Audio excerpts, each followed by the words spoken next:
Bom dia, pessoal. Quem fala é Karel Luketic. Eu sou o novo analista-chefe da XP Investimentos e eu estou aqui hoje para fazer o nosso Morning Call do dia 2 de julho de 2018. Vocês devem ter recebido por e-mail, mas caso não tenham, avisem. A gente está lançando hoje o XP Research, que é uma plataforma de conteúdo digital. No e-mail vocês podem achar o link à nossa plataforma. A plataforma ela contém mais de 40 páginas, onde vocês têm a carteira recomendadas, a carteira de dividendos, e a tese para as 40 empresas que a gente cobre. A gente está falando de uma cobertura 20 mais 20 aqui, é basicamente os 20 maiores nomes da Bolsa e os 20 nomes que a gente vê um momento ali, vê uma oportunidade no atual momento macroeconômico e político. Basicamente é isso. Agora indo para o nosso Morning Call, e começando pelo cenário externo, 3 coisas para chamar atenção aqui. Primeiro, na China, o dado de PMI foi um pouco mais fraco do que esperado, em 51,5, e se compara com 51,6 do consenso e 51,9 em maio. Basicamente assim, de certa forma em linha com o esperado, ali marginalmente mais fraco. Acho que o que chama atenção ali dentro do dado de China é o dado de exportação, que tem vindo mais fraco.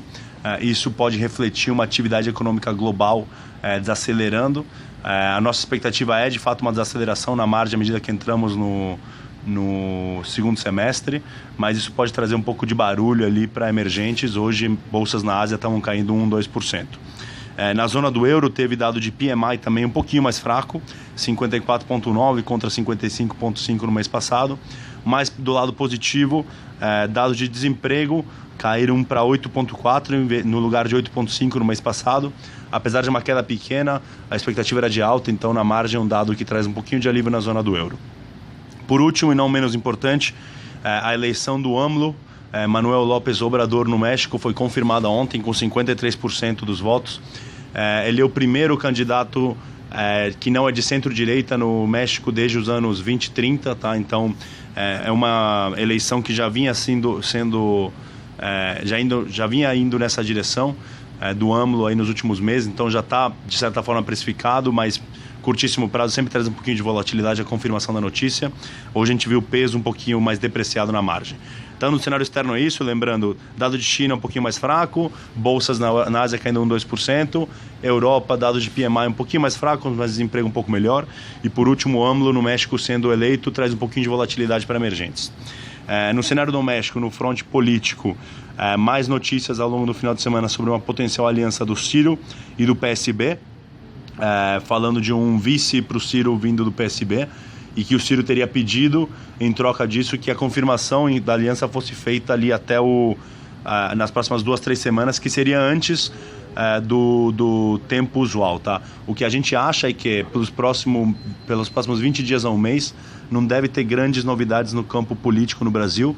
As convenções partidárias começam lá pelo dia 15 de julho e terminam 15 de agosto, e é nelas que a gente vai ver a definição das alianças que são cruciais para definir o cenário político das eleições. Lembrando que na visão do nosso time político, o grande fator determinante para as eleições é a combinação do tempo de televisão, ou seja, da campanha eleitoral na televisão, e isso é definido pelas alianças que vão ser anunciadas, assim como o dinheiro que também vem das alianças. Então é com essas alianças que vamos saber como que ficou o cenário final para as eleições agora de outubro.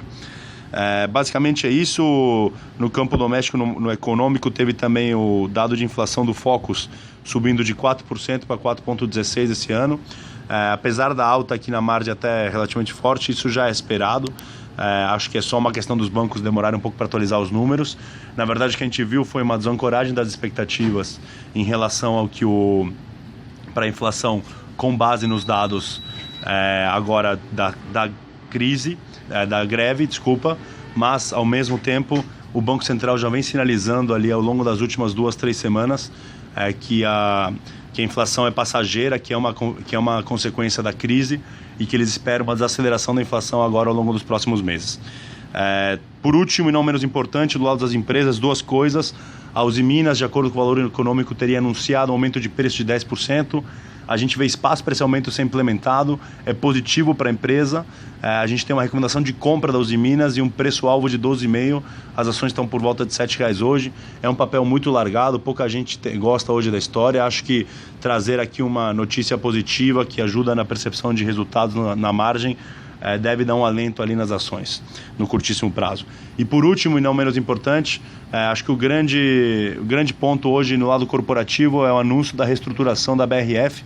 A BRF está na nossa carteira recomendada com peso de 10%. O Pedro Parente assumiu como CEO agora no meio de junho e na sexta-feira à noite anunciou, antes do esperado pelo mercado, um plano de reestruturação, falando de venda de ativos, esperando levantar 5 bilhões de reais e uma reestruturação operacional que também ajuda na visibilidade dos resultados. O mercado estava todo preocupado esperando em relação ao potencial aumento de capital na BRF. A empresa ressaltou na sexta-feira várias vezes, foi muito incisivo em falar que não precisa de aumento de capital, que esse plano de reestruturação ele vem exatamente para não ter que ter uma emissão de capital. A gente concorda, a BRF tem 7 bilhões no caixa, ela até deve queimar a caixa esse ano, mas é uma queima de caixa administrável, estamos falando de 1 a 1,5 bilhões de reais, de novo, com uma posição de caixa de 7 bilhões de reais, e dívidas que vencem, principalmente vindo de bancos, tá? Ou seja, a gente vê um espaço para a BRF conseguir renegociar o que precisar com as dívidas, não precisa emitir capital, e o plano de reestruturação é super importante e deve dar força hoje às ações aí no curto prazo. A gente tem um preço-alvo de R$ 25 e uma recomendação de compra na BRF. Basicamente é isso, pessoal. De novo, quem fala é Carelo Critic, eu sou o novo analista-chefe da XP Investimentos. Qualquer coisa, estamos à disposição. Muito obrigado.